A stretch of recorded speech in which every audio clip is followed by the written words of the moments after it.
Sehatry ny fampianarana indray kosa mizotra miandalana ny fanomanana ireo fanadina mpanjakana samihafa raha ny voalaza ny minisitra ny fanabeazam-pirenena efa tomombana avokoa ny pitsopitsony rehetra amin'izany amin'ny ankapobeny miandry ny fotoana natanterahana izany sisa tompona andraikitra.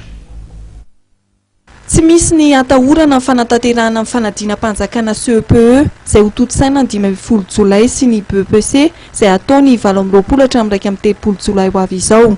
Araka nambarany teo anivon'ny ministera ny fanabeazam-pirenena, mizotra ara-potoana avokoa ny fanomanana rehetra. Momba ny fanomanana ny fanadinana CEPE dia androany no manomboka ny fanontana ny laza adina ary efa manomana ny fandefasana ny laza adina isaky ny fohy be mpanadinana ihany koa amin'izao fotoana izao. Androany raha ny zava-nisy teny Ampefiloha ohatra dia ho mpanomanana ny valopy ametrahana ny laza adina isaky ny efitrano anatotosana ny fanadinana ny tompona andraikitra. Momba ny fanadinana BEPC kosa dia anisan'ny asa ny tanterahan'ny ministera ny fanabeazam-pirenena miaraka amin'ireo mpampianatra ny famolavolana ny laza adina. Ny 4 Jona kosa no hanaovana ny safidy amin'ny laza adina aroso amin'ny mpiadina amin'ny fanadinana BEPC. Ary hanomboka ny volana Jolay ny fanontana ny laza adina amin'izay fanadinana BEPC izay.